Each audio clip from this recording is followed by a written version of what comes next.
Bienvenue sur Monde Multipolaire. Aujourd'hui, nous réagissons au bulletin numéro 293 de Xavier Moreau, publié depuis Moscou le vendredi 5 juin 2026. Moreau ouvre avec une annonce personnelle.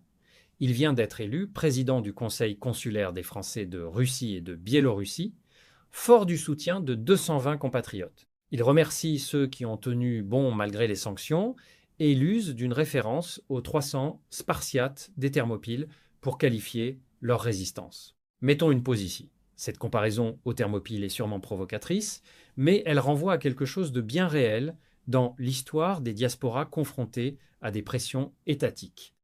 On se souvient que lors de la guerre froide, les Français établis en URSS ou dans les pays du bloc soviétique vivaient eux aussi sous une surveillance permanente, coupés des circuits diplomatiques ordinaires.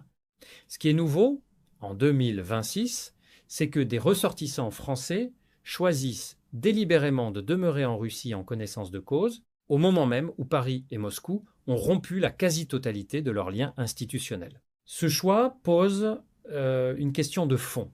Qu'est-ce que la loyauté consulaire quand l'État d'origine considère le pays de résidence comme un adversaire stratégique? Continuons. Moreau annonce également son entrée dans la politique nationale française dans la ligne d'un livre publié en 2021 et il évoque une plainte pour diffamation déposée devant la Cour de justice de la République contre un ministre qui l'aurait accusé d'être un agent de déstabilisation. Il rappelle que cette cour a été créée sous François Mitterrand en 1993 dans un contexte de scandale, l'affaire du sang contaminé, l'affaire Urbain, et qu'elle est composée de 12 parlementaires et de seulement 3 magistrats professionnels. Il conclut que sa plainte a été classée sans surprise et qu'il va poursuivre la procédure devant la 17e chambre civile. Mettons une pause sur ce point juridique. La Cour de justice de la République a effectivement été créée en 1993 et sa composition, dominée par des élus plutôt que par des juges indépendants, a fait l'objet de critiques récurrentes de la part de juristes et d'organisations comme le syndicat de la magistrature. L'affaire du sang contaminé, qui a conduit à la mise en cause de 3 anciens ministres, a sûrement illustré les limites de cette juridiction d'exception, puisqu'aucune condamnation ferme n'a été prononcée. Ce contexte institutionnel explique pourquoi certains observateurs, y compris dans des milieux qui ne partagent pas les positions de Moreau, estiment que cette Cour n'offre pas les garanties d'un procès équitable au sens de l'article 6 de la Convention européenne des droits de l'homme. Continuons avec le reste du bulletin. Bienvenue sur Stratpol, nous sommes le vendredi 5 juin 2026, c'est notre bulletin numéro 293 et nous sommes toujours à Moscou et nous sommes toujours sous sanction, mais désormais nous sommes conseillers consulaires et normalement cet après-midi, puisque je tourne cette vidéo le vendredi matin, et bien cet après-midi je serai élu président du conseil consulaire. Nous sommes 3 élus et 2 sur ma liste, je suis élu avec Alexis Tarat. Donc merci beaucoup aux 220 Français de Russie, Biélorussie qui ont tenu bon. Il y avait les 300 Spartiates des Thermopyles, et bien il y a les 220 Français de Russie, Biélorussie. Merci à vous, merci à tous ceux qui ont fait un message de soutien. Je remercie, j'espère ne pas en oublier, Dieudo, François Asselineau, Florian Philippot, Alexis Poulain, Jacqueline Moureau. Voilà, donc merci à tous ceux-là et puis aux gens qui ont travaillé avec moi pour cette belle aventure. Il y a également Annie Chénine que je voudrais remercier. Félicitations à mon ami Fabrice Sorlin qui était 5e de ma liste et dont l'épouse a été décorée par Vladimir Poutine, puisque c'est une héroïne qui élève 10 enfants en fait, qui a décidé d'ailleurs avec son mari de migrer vers la Russie pour profiter de ce havre de paix anthropologique, puisque en Russie on n'a pas tous ces délires LGBT, tout ce wokisme insupportable. Voilà, c'est un bel exemple et qui montre que le grand remplacement, ça peut marcher dans les deux sens, encore une fois. Si nos familles font et élèvent beaucoup d'enfants, eh bien, il n'y a plus à s'inquiéter de rien sur l'avenir de notre pays. Voilà ce que je voulais dire à ce sujet-là. Donc, en ce qui concerne mon entrée en politique française, puisque comme je l'avais dit, si j'étais élu, ça marquait le début de mon entrée dans la politique nationale, eh bien, je vais continuer. Ne jetez pas vos mugs de Moreau 2026, ça peut encore servir. On va prendre des décisions assez importantes dans des délais assez brefs. Voilà, je vais donc continuer mon combat en me réorientant davantage vers la vie politique française, un peu dans la lignée de ce livre que j'ai publié en 2021, qui est d'ailleurs mon meilleur best-seller. Tous mes livres sont des best-sellers, je peux le dire. Mais celui-là a vraiment cartonné et continue de cartonner encore. Donc pour essayer de participer au redressement de notre pays qui, j'en suis certain, est inévitable. Voilà, merci encore pour votre soutien. Plus que jamais, il faut soutenir Stratpol. Donc comment le faire ? C'est en description de cette vidéo. Voilà, je compte sur vous. N'hésitez pas non plus à vous abonner à Géopolitique Profonde, notamment le numéro du mois de juin qui concerne le projet Gaïa, le déclin terminal de l'Europe, avec des gens qu'on apprécie comme Laurent Ozon, Pierre-Antoine Plaquevent. Voilà, donc tous ces sujets-là sont particulièrement d'actualité. Inscrivez-vous également. Mon élection n'est pas la seule nouvelle importante sur ma carrière politique, puisque j'ai eu hier, donc jeudi, la réponse de la Cour de justice de la République sur ma plainte pour diffamation contre Jean-Noël Barrot. Je rappelle, Jean-Noël Barrot m'a accusé d'être un agent de déstabilisation. Donc ça, c'est une accusation grave. Ça suppose que je prépare des attentats terroristes, une révolution, etc. etc. Donc j'ai porté plainte contre lui pour diffamation. Et comme il est ministre, ça passe devant la Cour de justice de la République. C'est un truc qui a été inventé par François Mitterrand en 1993, parce qu'en fait, l'époque de Mitterrand est une époque de grande corruption et de grands scandales. L'affaire du sang contaminé, l'affaire Urba, l'affaire Nucci, le Carrefour du développement, etc. Donc c'est dans la grande tradition de la gauche française, lire mon chapitre, La gauche française et la corruption. Et donc, l'opinion publique en avait assez et que les ministres puissent s'en sortir. Donc, Mitterrand a fait semblant de faire quelque chose en faisant cette cour qui est composée donc, de 15 personnes de mémoire, 6 sénateurs, 6 députés, donc vous voyez le genre, et puis 3 juristes, 3 juges. Et évidemment, j'ai porté plainte en sachant que je n'avais quasiment aucune chance de l'emporter, mais là, la plainte a été classée. Sans suite, elle n'a même pas été traitée, sans surprise. Donc, ça aussi, c'était largement envisageable, mais je continue à porter plainte au civil, cette fois, devant la 17e chambre, toujours contre Jean-Noël Barrot, et cette fois-là, il y aura un débat auquel il ne pourra pas échapper, lui ou ses avocats, parce que je pense qu'il n'est pas du genre à vouloir m'affronter dans un débat à la loyale. Économie maintenant, évidemment, l'événement économique de la semaine important pour nous, c'est le Forum économique de Saint-Pétersbourg, pour plusieurs raisons dont j'ai déjà parlé, notamment sur Telegram, où je fais ces petites vidéos. C'est le fait que l'Arabie Saoudite est le pays, l'invité d'honneur cette année, donc ça c'est quelque chose d'important. Encore une fois, ça prouve que les Russes sont capables de balancer leur influence au Moyen-Orient avec l'Iran d'un côté, les Émirats arabes unis de l'autre, tous deux membres des BRICS et l'Arabie saoudite. Donc ça, c'est encore une fois la capacité russe à garder est une puissance, elle aussi, comme devrait être la France, une puissance d'équilibre. Et également la présence du président ouzbek, ça aussi c'est extrêmement important, avec l'inauguration de la construction de la première centrale nucléaire en Ouzbékistan par la Russie, qui en construira également une, je le rappelle, au Kazakhstan. Donc expansion de la puissance énergétique russe, dirons-nous. Et puis, moi, j'ai bien aimé aussi la présence de Candace Owen, dont on apprécie la coopération avec Xavier Poussard, et qui est intervenu au sujet de la famille. Voilà. Donc, cet après-midi, il y aura le discours final de Vladimir Poutine, la session plénière, ce qu'on appelle, où il va être interrogé, peut-être d'ailleurs même par Candace Owen, je ne sais pas.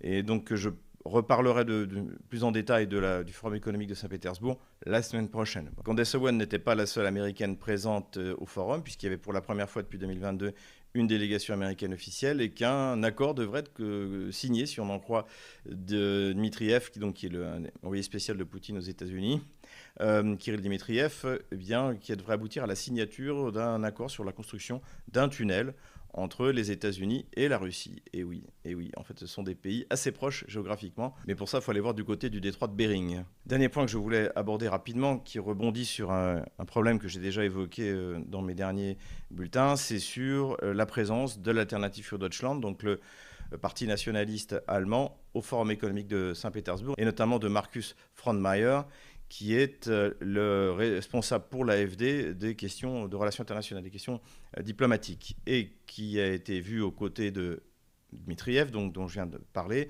et également du patron de Gazprom, Alexei Miller.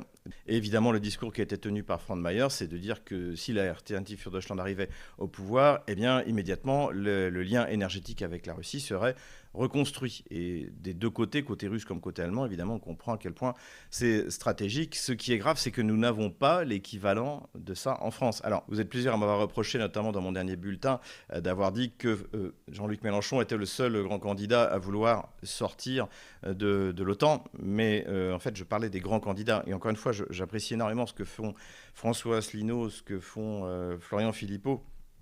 C'est tout à fait la ligne souverainiste sur laquelle je suis. Mais malheureusement, à cause du système, pour l'instant, ils sont autour de 2 à 3% ensemble. Donc voilà, j'espère qu'ils vont faire un très bon score aux prochaines élections présidentielles. Mais la question n'est pas là. Le problème, c'est qu'il n'y a pas aujourd'hui en France un parti potentiellement capable de gagner qui est pour reconstruire une relation forte entre la France et la Russie. En Allemagne, si.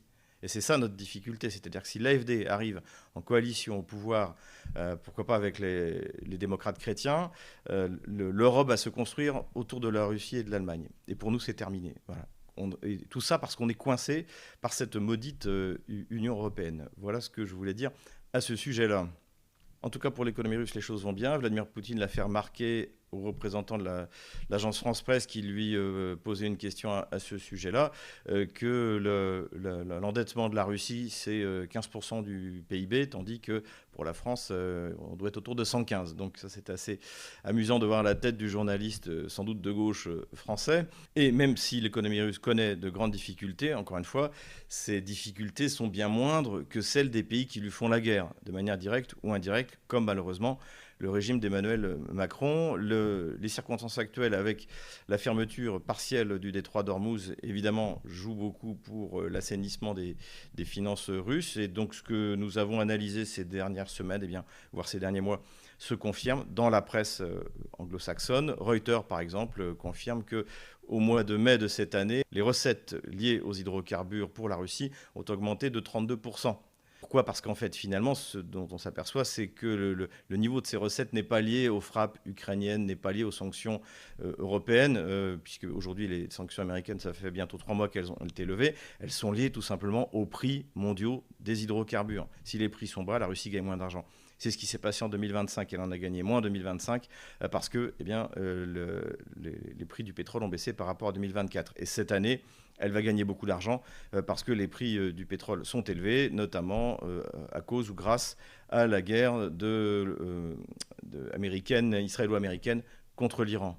Nous avions également particulièrement bien analysé l'efficacité relative des bombardements sur les infrastructures d'hydrocarbures russes, et les résultats sont là, et ce n'est pas moi qui le dis, c'est Bloomberg, qui n'est pas un agent du Kremlin, que la Russie exporte un maximum de pétrole brut depuis le début de l'opération militaire spéciale à 3,46 millions de barils par jour.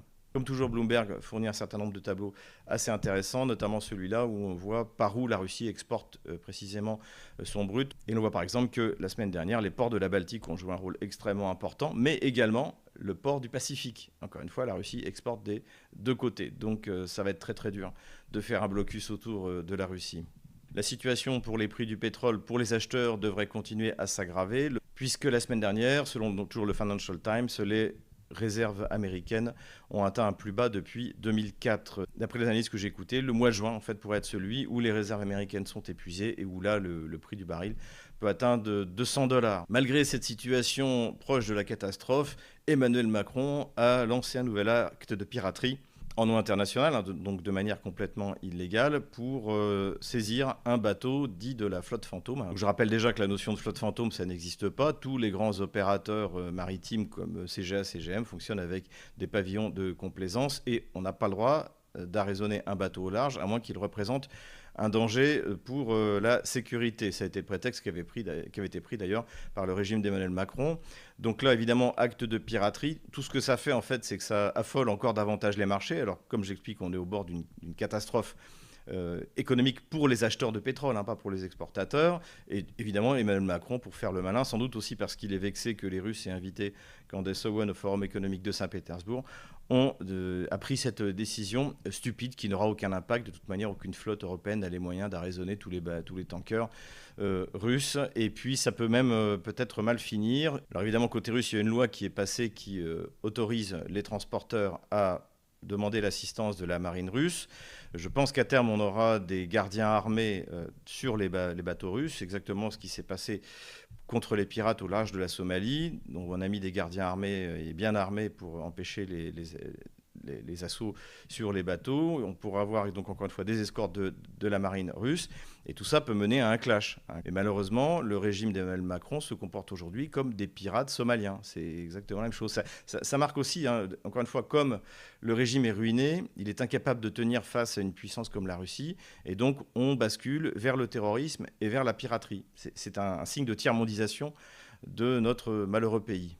Après avoir suspendu les exportations d'engrais et de carburant pour empêcher l'augmentation des prix à l'intérieur du pays, la Russie a décidé de suspendre les exportations de kérosène, je crois, jusqu'à l'automne. Donc ça, évidemment, ça a provoqué un choc en Allemagne. Donc là, encore une fois, ce n'est pas dû aux frappes anglaises par proxy ukrainien sur les raffineries russes. En fait, comme on vient de le démontrer, eh bien, ces frappes ont un impact tout à fait limité. La Russie est en surcapacité de raffinage. Reuters l'avait expliqué l'année dernière. C'est dû à la fermeture des détroits d'Ormuz et à la baisse de l'offre, en fait, la baisse de la ressource. Et la Russie, évidemment, privilégie son propre parc d'aviation. Mettons une pause. Nous sommes à la minute 14. Et Moreau vient de développer un segment économique particulièrement dense autour du Forum économique international de Saint-Pétersbourg, le SPIEF 2026, dont la session plénière avec Vladimir Poutine s'est tenue précisément le 5 juin, jour d'enregistrement de cette vidéo. Commençons par le SPIEF lui-même. L'Arabie Saoudite était bien le pays d'honneur de cette édition, avec une délégation conduite par le prince Abdulaziz Ben Salman, ministre de l'énergie, et incluant les ministres du transport et de l'industrie, ainsi que des représentants de Saudi Aramco. Selon les informations disponibles à la date d'aujourd'hui, Riyad et Moscou s'apprêtaient à signer pas moins de 30 accords de coopération dans les domaines de l'énergie, de l'éducation et du tourisme.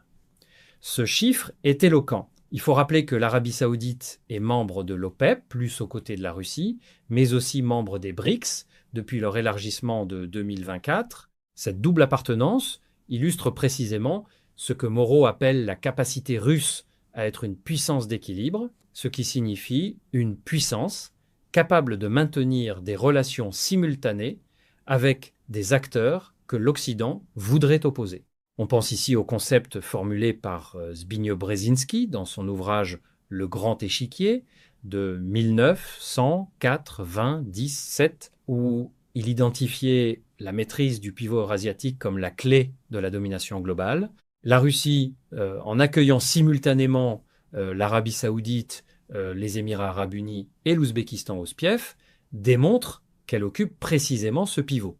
Moreau mentionne également la présence du président ouzbek Shavkat Mirziyoyev et l'inauguration symbolique du chantier d'une centrale nucléaire en Ouzbékistan construite par Rosatom. C'est un fait vérifiable et important. Rosatom est aujourd'hui le premier constructeur mondial de centrales nucléaires hors de son territoire national, avec des projets actifs en Égypte, en Turquie, en Inde, en Chine, en Iran, en Bangladesh et dans plusieurs pays africains. Selon les données de l'Agence internationale de l'énergie atomique, Rosatom détenait en 2025 une part d'environ 70% des commandes mondiales de réacteurs à l'exportation. Cette expansion énergétique est sûrement l'un des vecteurs les moins commentés de l'influence russe, mais l'un des plus durables, car elle crée des dépendances technologiques sur 40 à 60 ans. Continuons sur la question pétrolière, qui est le cœur de ce segment. Moreau cite Reuters pour une hausse de 32% des recettes russes liées aux hydrocarbures en mai de cette année, et Bloomberg pour un niveau record d'exportation de pétrole brut à 3,46 millions de barils par jour en moyenne sur l'année.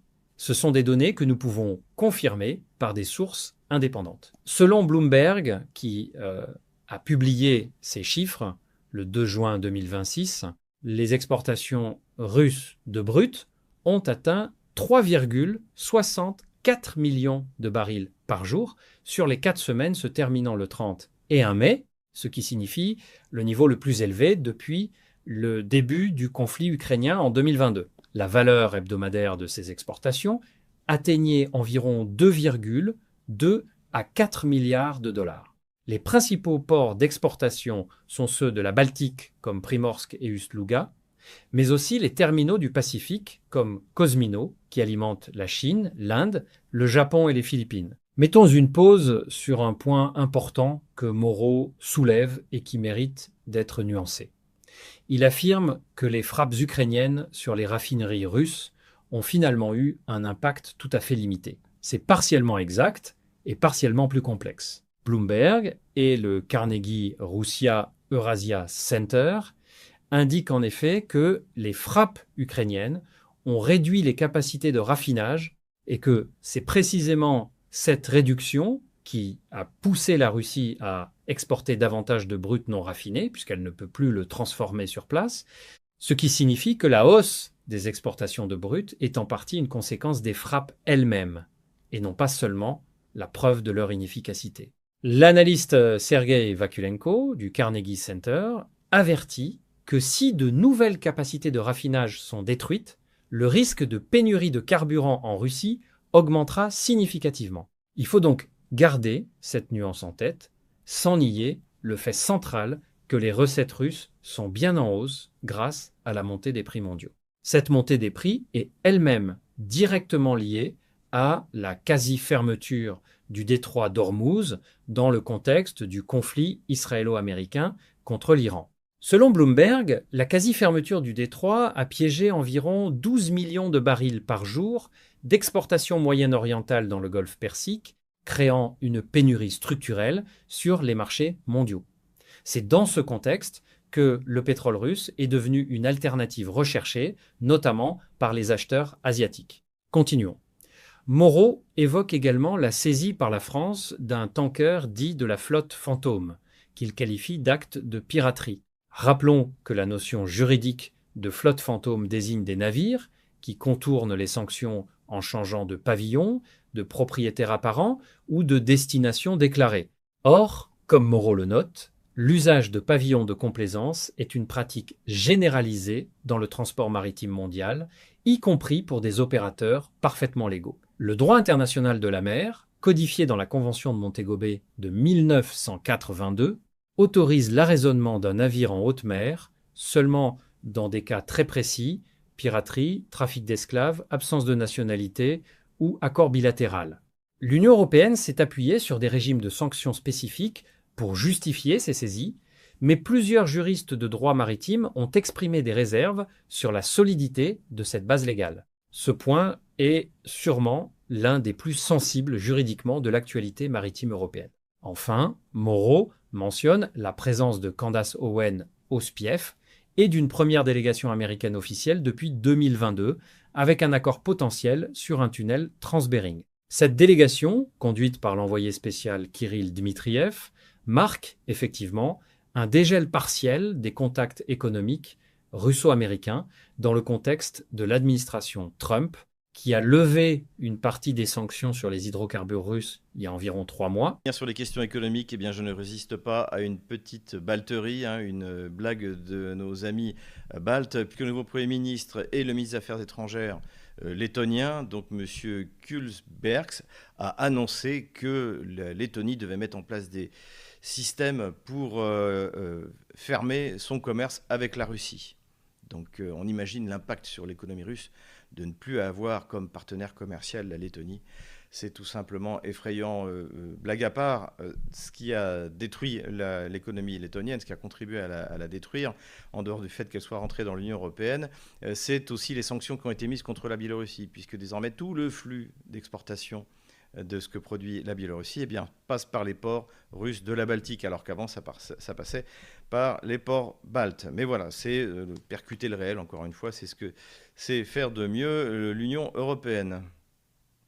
En tout cas, comme vous l'avez vu, eh bien, pour la Russie, les nouvelles économiques sont bonnes. Le Forum économique de Saint-Pétersbourg le démontre. On en reparlera la semaine prochaine. Donc n'hésitez pas à venir investir. Et si vous voulez le faire et vous ouvrir un compte, eh bien, la meilleure solution, c'est de passer par Divergence Service. Voilà, le lien est en description de cette vidéo.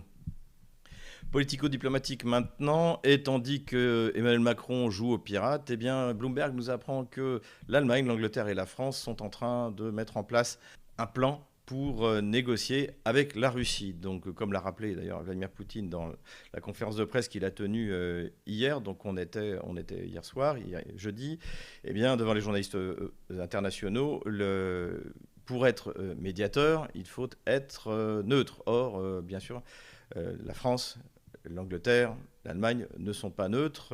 En plus, nous avons un lourd passif avec l'Allemagne de ne pas avoir tenu notre parole, de ne pas avoir respecté la résolution 2202 sur les accords de Minsk. La France et l'Allemagne étaient garantes. On n'a pas tenu non plus notre signature pour l'accord de sortie de crise du 21 février 2014. On n'a pas tenu notre signature sur la livraison des Mistral. Donc évidemment, la France socialiste a perdu toute crédibilité vis-à-vis de la Russie. Et c'est pour ça d'ailleurs que quand Emmanuel Macron a envoyé Emmanuel Beaune pour revenir dans la partie en Russie, ça n'a pas abouti à grand-chose. Mais cela dit, encore une fois, la Russie est ouverte aux négociations. Mais dans ce cas-là, ces pays-là d'Europe seront considérés comme des parties belligérantes. Donc il faudra, quoi qu'il arrive, un médiateur. Donc les puissances médiatrices, ça pourrait être la Turquie, l'Arabie Saoudite, les Émirats Arabes Unis, pourquoi pas l'Organisation de l'Union africaine, elle a fait sa proposition également, mais ni les pays d'Europe, ni même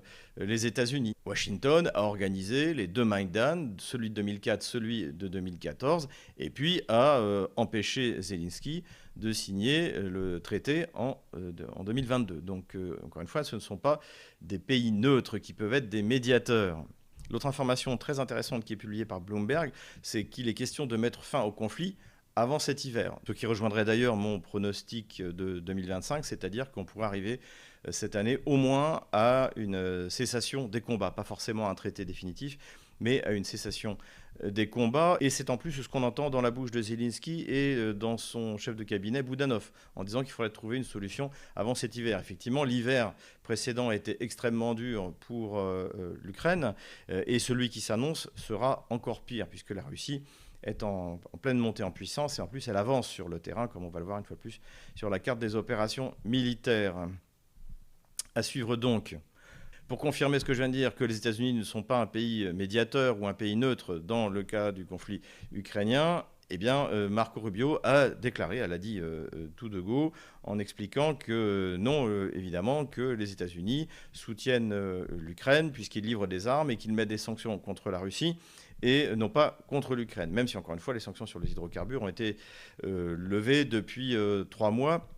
Donc c'est quelque chose qui est important de comprendre. Ce qui s'est passé en Courage l'été dernier, en août dernier, entre Washington et Moscou, c'est que les deux belligérants se sont retrouvés pour essayer de trouver une fin à la guerre. L'accord qui a été trouvé, c'est que les États-Unis doivent faire pression sur leur proxy, c'est-à-dire Kiev, et sur les pays européens, pour qu'ils donnent l'ordre de retrait des troupes otano-kieviennes de la région du Donbass, qui permettra d'avoir une trêve et de démarrer les négociations sur les traités. Donc c'est bien ça qu'il faut comprendre. Encore une fois, Donald Trump n'est pas un médiateur entre Kiev et la Russie. Les États-Unis sont un pays belligérant qui fait la guerre contre la Russie. Ils sont en train de la perdre et Donald Trump, plutôt habilement, essaie de faire croire que finalement, lui, regarde ça de loin. Non, de toute manière, quoi qu'il arrive, la victoire russe, la perte significative des territoires les plus riches de l'Ukraine au profit de la Russie sera une défaite en race campagne de l'Occident collectif. Voilà. Et en tête, les États-Unis, suivis de près par Londres, l'Allemagne et malheureusement la France. Voilà, ça c'est la réalité de ce qui se passe et Rubio vient de le confirmer. Et puis, dernière nouvelle politique, alors un peu triste, c'est un de mes amis qui habite en Pologne, dans la ville de Wrocław, j'espère que ça se prononce comme ça, et qui m'a envoyé cette petite vidéo où c'est une grosse ville de 650 000 habitants, j'ai regardé, et ils ont eu leur Gay Pride. Donc là, on ne parle même pas d'une Gay Pride à Varsovie, mais une Gay Pride dans une ville moyenne en Pologne. Ce qui veut dire que le mythe d'une Pologne conservatrice est mort. Et ça, c'est l'échec complet du parti soi-disant conservateur, le PiS, qui a utilisé les longues années où il est resté au pouvoir, non pas pour développer, encourager les valeurs traditionnelles en Pologne, mais pour organiser la guerre contre la Russie. Voilà. Et ça a provoqué une crise économique globale qui a notamment frappé la Pologne, et ça a permis à la gauche polonaise de revenir et de faire ce qu'elle veut. Voilà. Donc c'est une véritable catastrophe. C'est très triste pour la Pologne, évidemment, mais malheureusement, c'est un peu ce que Emmanuel Todd disait sur la population de l'ouest de la France. Ce sont des catholiques zombies. La surface est culturellement catholique, mais finalement, la foi est en train de disparaître. Armement maintenant, Kiev a montré avec force vidéo les nouveaux missiles balistiques qu'elle prétend envoyer contre la Russie. Donc il y en a un, c'est le FP7 et l'autre le FP9. Celui qu'on voit en démonstration, c'est le FP7. En fait, c'est un missile antiaérien S-300, un missile soviétique qui peut être modifié et être utilisé comme un missile sol-sol. Donc il n'y a rien de nouveau. D'ailleurs, ce système sol-sol a déjà été utilisé par les Ukrainiens. Celui qui est le plus intéressant, c'est le FP9, puisque lui, contrairement au FP7 qui ne peut aller que jusqu'à 200 km, eh bien, il peut aller jusqu'à 700 km, c'est-à-dire jusqu'à Moscou. Le problème, c'est que pour l'instant, il est loin d'être achevé, loin d'être terminé. Je suis persuadé que tout ça, c'est des transferts de technologie allemands essentiellement, ou anglais, ou j'espère pas français. Et que c'est avant tout pour Zelensky le moyen de cacher, de faire croire que l'argent qui a été volé par son régime sert à quelque chose, puisque la société qui produit ces missiles, c'est la société Firepoint, qui produit également les Flamingo, qui sont en fait une copie d'un missile anglais, qui d'ailleurs sont très peu efficaces, on en a déjà parlé. Donc voilà, à suivre donc. Comme l'a très bien dit Yuri Podolaka, même si pour l'instant ça ne représente pas une menace réelle, il faut se préparer au jour où ça pourrait représenter une menace réelle. Contrairement aux Occidentaux qui ont perpétuellement, et qui jusqu'à aujourd'hui continuent perpétuellement à sous-estimer la Russie ne sous-estime jamais ses adversaires. Même l'Ukraine, qui est technologiquement un pays du tiers-monde, n'est pas sous-estimée par les Russes, et encore moins, bien sûr, les États-Unis avec Starlink, ou l'Allemagne, ou la France, ou l'Angleterre. Voilà. Ça aussi, c'est la grande force des Russes. C'est ce que m'avait dit un ancien officier du renseignement militaire russe, le gros, il m'avait dit, nous, on nous apprend qu'il faut considérer que son ennemi est l'homme le plus intelligent du monde. C'est une belle leçon. Terrorisme maintenant, les otano-kieviens continuent dans leur campagne de terrorisme contre la population civile russe, y compris celle qui appartient au territoire que Kiev revendique pourtant, c'est-à-dire la Crimée, c'est-à-dire la Nouvelle-Russie. Donc après la frappe sur le dortoir de Starobelsk, on a eu une frappe sur un bus qui faisait Moscou-Simferopol, qui a fait plus de 12 morts. Donc on voit absolument pas une cible militaire et une frappe délibérée. Et les frappes délibérées sur les objectifs civils se multiplient. Et on est finalement dans une campagne qui ressemble beaucoup à ce qu'a donné la fin de la guerre de Tchétchénie, où les terroristes tchétchènes, soutenus pareil par les Occidentaux, notamment les services anglais, au fur et à mesure qu'ils perdaient la guerre, développaient de plus en plus de terrorisme. On se souvient des attentats qui ont eu lieu, Nordosk, à cette époque, j'étais déjà arrivé en Russie. Donc aujourd'hui, le terrorisme de masse est quelque chose qui caractérise la défaite otano-kievienne. Malheureusement, c'est inévitable. Il y a aussi, encore une fois, vraisemblablement, le Palantir, qui est désormais intégré dans le système ukrainien. Et visiblement, les bus civils ont été désignés par les otano-kieviens à l'intelligence artificielle comme des cibles à atteindre. Donc, ce genre d'événement se multipliera, mais comme l'histoire nous l'a montré, ça ne fera pas plier la Russie. Ukro-terrorisme toujours, et de nouveau une frappe sur la centrale nucléaire d'Energodar. Rappelons que cette centrale nucléaire a été prise en 4 jours par la Russie en 2022, et régulièrement les otano-kieviens, pour, je pense, disperser les moyens de lutte antiaérienne russe, pour faire peur, non seulement aux Russes, mais également aux partenaires européens, puisqu'un accident nucléaire aurait des conséquences sur notre continent, régulièrement, les Kieviens bombardent ces infrastructures. Voilà, donc la IEA s'est montrée extrêmement inquiète, sans toujours, encore une fois, désigner d'où vient la frappe. On se doute bien que ce n'est pas les Russes qui vont tirer sur une centrale nucléaire qu'ils contrôlent. Mais du côté de la propagande occidentale, on peut tout entendre. Terrorisme, enfin, réaction de la Pologne très négative à l'héroïsation des terroristes bandéristes. Donc on l'avait vu la semaine dernière, Zelensky, juif, petit-fils d'un héros de la Grande Guerre patriotique, mettre un genou en terre face au reste de Melnik, donc un des principaux terroristes et exterminateurs de juifs, de polonais et de russes pendant la Deuxième Guerre mondiale, alliés des nazis. Et donc ça évidemment, ça avait provoqué une légère réaction du côté israélien, mais du côté polonais, ça a été beaucoup plus dur, d'autant plus que Zelensky n'a rien trouvé de mieux que de donner le nom de d'UPA, c'était le nom que portaient ces groupes terroristes ukrainiens, et bien donc a donné le nom de UPA à des unités ukrainiennes. Donc ça n'a pas plu du tout à la Pologne, et les réactions ont été nombreuses, à la fois des officiels, le président polonais notamment, et le message qui était clairement envoyé par la Pologne, c'est que tant que l'Ukraine héroïserait ce genre de personnages qui ont massacré des Polonais, eh bien, il n'y aurait pas d'entrée dans l'Union européenne. Mais le problème pour Zelensky, le problème pour le régime de Kiev, c'est que sans les bandéristes, sans ces groupes terroristes, il n'y a pas de Maïdan. Et le régime kievien s'effondre tout de suite. C'est le fondement de la dictature, ce sont ces groupes. Donc je pense quand même que Zelensky en a peur. Et c'est pour ça qu'il les caresse dans le sens du poil. Et je pense que la population ukrainienne sera ravie de voir arriver l'armée russe là où l'armée russe ira, pour être libérée de ces gens-là. Empire du mensonge maintenant, et cette semaine nous aurons un spécial Jordan Bardella, puisque dans une interview qu'il a donnée sur une des chaînes du régime, LCI, donc c'est avec Darius Rojmer, eh bien il en a sorti deux bonnes. Alors la première, je ne sais pas si c'est un mensonge, je pense que c'est plutôt de l'ignorance, c'est ça. Dans quelques jours, cette image, la France reçoit les plus grandes puissances au G7 à Évian. Ça a été le G8. À l'époque, l'image le rappelle, idylle avec Chirac. Est-ce qu'on peut revoir Vladimir Poutine au G8 ? Trump l'a envisagé. Est-ce que c'est possible ou plus jamais ?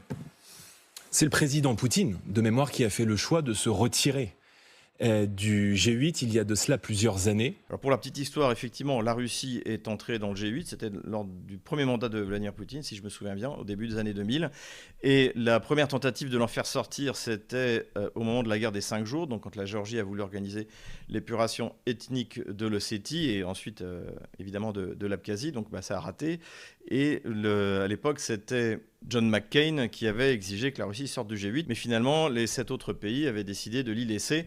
La Russie est sortie du G8 en 2014. Elle a cessé d'être invitée par le G7, donc ce qui est redevenu le G7. Ce qu'aurait pu dire Jordan Bardella s'il était au courant de ce qui se passe réellement, c'est que les Russes s'en contrefichent d'être dans le G8 ou G7.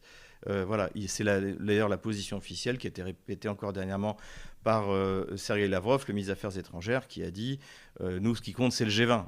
Aujourd'hui, le G7, c'est le club des pays les plus endettés de la planète en voie de tiers-mondisation. Commencer malheureusement par notre cher pays, la France. Voilà pour ce premier bobard, mais encore une fois, je pense que c'est plus la preuve de l'ignorance de Jordan Bardella et surtout de son incapacité à s'entourer de gens compétents qui puissent lui expliquer le fonctionnement des relations internationales et l'histoire des relations internationales, y compris sur notre continent, c'est quand même grave, c'est quand même en Europe que ça se passe. Donc voilà. Le deuxième point, alors, en revanche, on est dans le moment bunker le plus total. Écoutons-le. Das war ein Befehl! Il faut que, d'abord, le président Poutine comprenne qu'il n'a rien à tirer et qu'il n'a rien à gagner de cette guerre. La Russie n'a plus rien à tirer. En fait, la Russie, elle va récupérer ce qui lui manque du Donbass, elle va récupérer ce qui lui manque de la région de Zaporojie, elle va récupérer ce qui lui manque de la région de Kherson, et si jamais vous n'arrêtez pas la guerre, la Russie va prendre Odessa. Il y a encore beaucoup de choses intéressantes russes à prendre dans l'entité bolchevique ukrainienne. Odessa est une ville russe, Kharkov est une ville russe. Et pour le malheur des Occidentaux, la partie riche de l'Ukraine, c'est la partie russe. Donc dire que la Russie n'a plus rien à tirer, alors qu'elle domine totalement sur le terrain, mais ça peut-être que Jordan Bardella l'ignore, parce qu'encore une fois, il est très mal entouré, c'est le problème, eh bien c'est une absurdité. Voilà. Bardella a rejoint nos gamelins, Emmanuel Macron et les autres dans le bunker.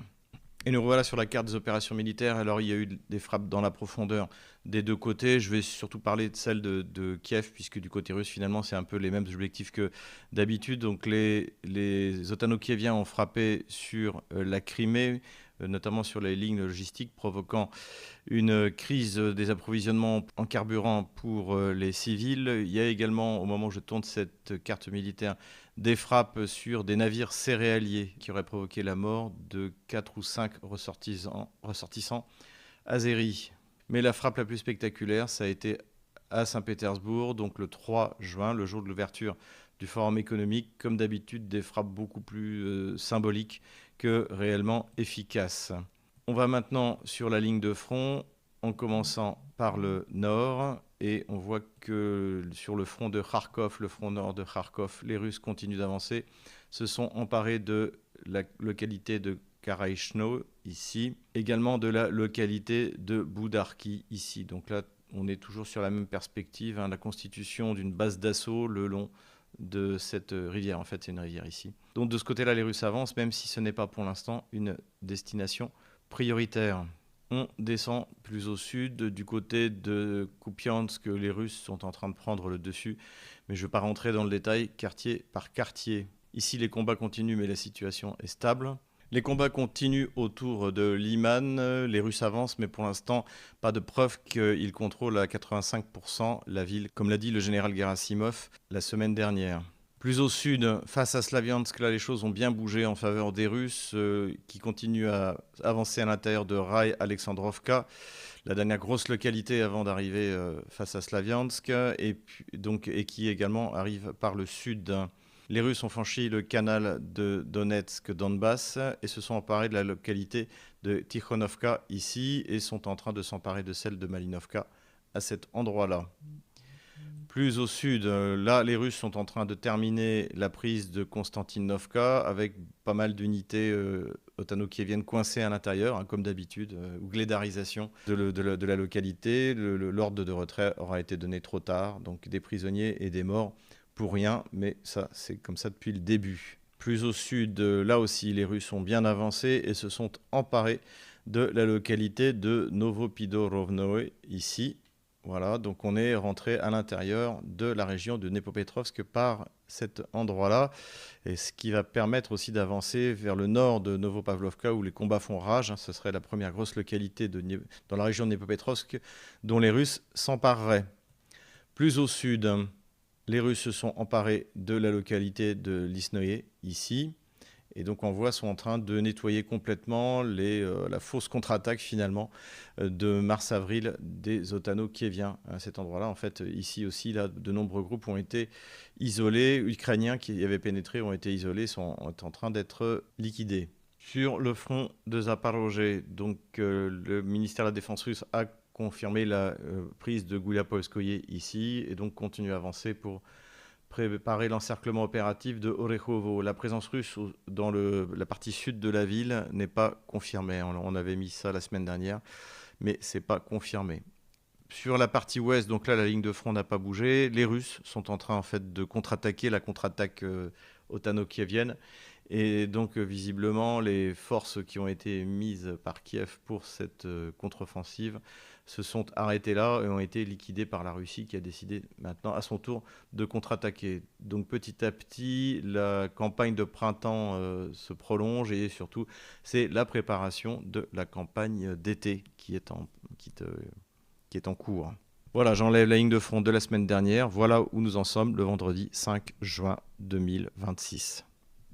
Voilà, c'est tout pour aujourd'hui. J'espère que cette vidéo vous a plu. Merci encore une fois pour votre soutien pour mon élection. N'hésitez pas à aller voir en description comment vous pouvez aider Stratpol et puis, pourquoi pas, aider ma famille si le cœur vous en dit. En tout cas, notre victoire politique est totale, donc tenez bon, courage cette fois. On les a eus. Mettons une dernière pause pour couvrir la partie politico-diplomatique et militaire de ce bulletin qui est sûrement la plus chargée en informations de la semaine. Commençons par la question de la médiation.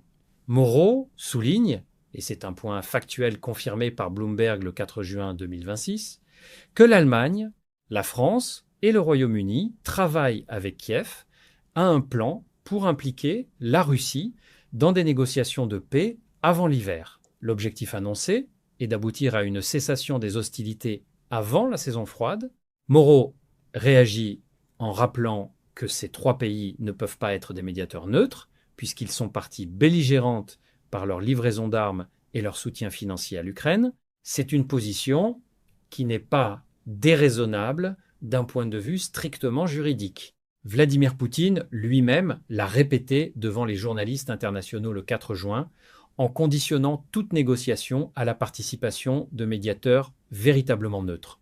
Il a cité comme médiateur potentiel la Turquie, les Émirats arabes unis, l'Arabie saoudite ou encore l'Union africaine qui a déjà formulé une proposition en 2023.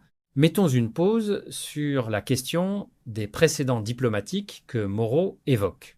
Il rappelle que la France et l'Allemagne étaient garantes des accords de Minsk, entérinés par la résolution 2202 du Conseil de sécurité de l'ONU en février 2015, et que ces accords n'ont jamais été appliqués.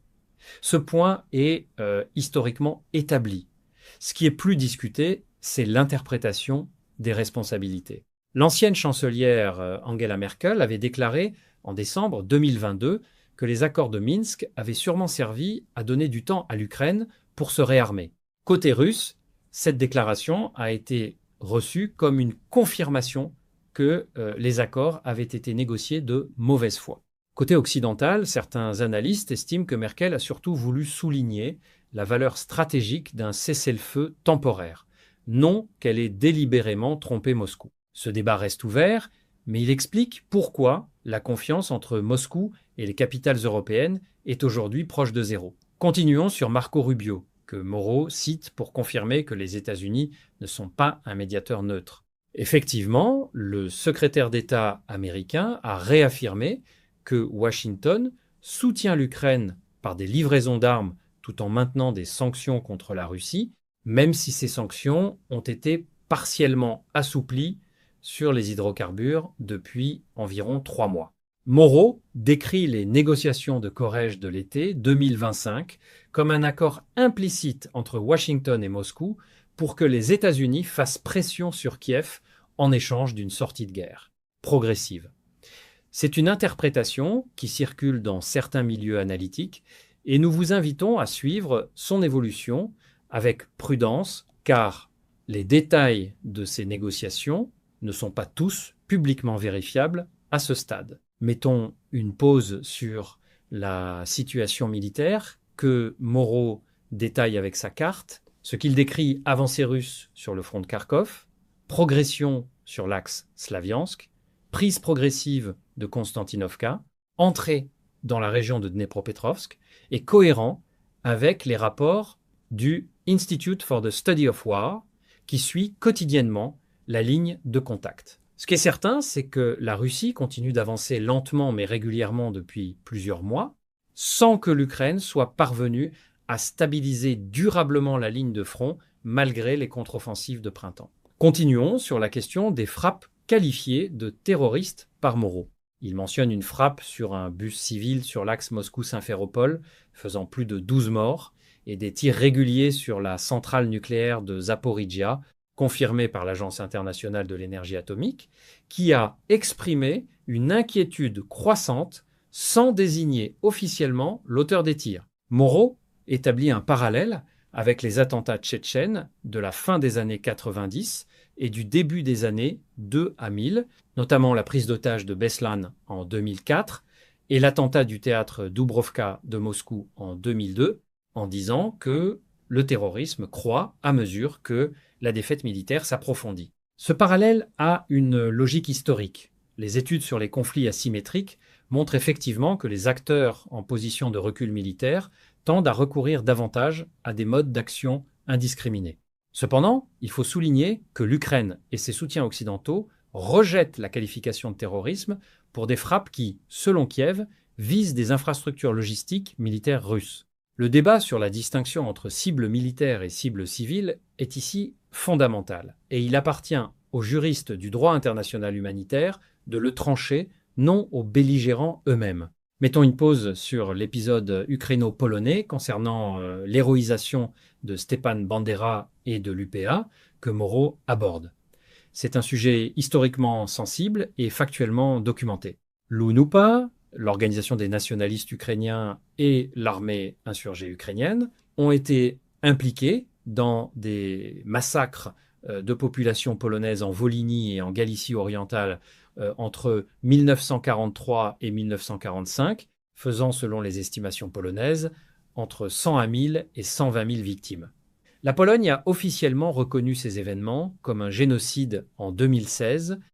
La décision de Zelensky de donner le nom d'UPA à certaines unités militaires et de s'agenouiller devant un monument à Andrei Melnik, une figure du nationalisme ukrainien lié aux nazis, a provoqué des réactions officielles fortes à Varsovie, y compris de la part du président polonais, qui a conditionné l'adhésion ukrainienne à l'Union européenne à une clarification sur ce sujet mémoriel. C'est un vrai nœud diplomatique, et Moreau a raison de souligner que ces signaux mémoriels compliquent la cohésion du bloc pro-ukrainien. Continuons sur le segment final, consacré à Jordan Bardella et au G7 GIT. Moreau est factuel sur l'historique.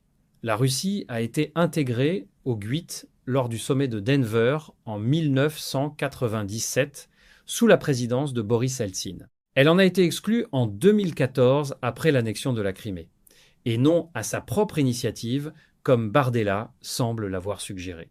Lavrov a réaffirmé en 2025 que Moscou considère le G20 comme le seul forum économique légitime, car il inclut les économies du Sud global. Sur le fond de l'analyse de Moreau concernant l'AfD allemand et la perspective d'un rapprochement germano-russe en cas d'arrivée au pouvoir du parti, c'est une hypothèse qui circule dans les cercles géopolitiques, mais il faut rappeler que l'AfD est actuellement le deuxième parti en Allemagne dans les sondages, pas encore au pouvoir, et que toute coalition avec la CDU-CSU reste hautement incertaine au regard des lignes rouges posées par Merz. Mettons une dernière pause pour rappeler les chiffres de la dette évoqués par Poutine. La dette publique de la Russie est effectivement estimée à environ 15% du PIB, selon le Fonds monétaire international. Celle de la France se situait autour de 111% du PIB en 2025 et celle des États-Unis autour de 122%. Ce contraste entre les finances publiques russes et celles des grandes puissances occidentales est réel, même si Poutine s'abstient de mentionner les déficits budgétaires records enregistrés par Moscou. En 2026, Bloomberg indiquait en mai dernier un déficit de 79,5 milliards de dollars sur les 4 premiers mois de l'année, bien au-delà des prévisions initiales. Il faut sûrement tenir les deux réalités en même temps. Une dette structurelle faible, mais un déficit courant en forte expansion sous l'effet des dépenses militaires, estimé à 157,4 milliards de dollars pour l'année en cours. Voilà pour cette réaction au bulletin de 104-2013 de Xavier Moreau. Comme toujours sur Monde Multipolaire, nous cherchons à croiser les sources, à enrichir les arguments avec des faits vérifiables et à vous laisser la liberté de former votre propre jugement sur des questions qui engagent l'avenir du monde multipolaire en construction. Abonnez-vous à la chaîne, activez la cloche et retrouvez-nous très bientôt pour la prochaine analyse.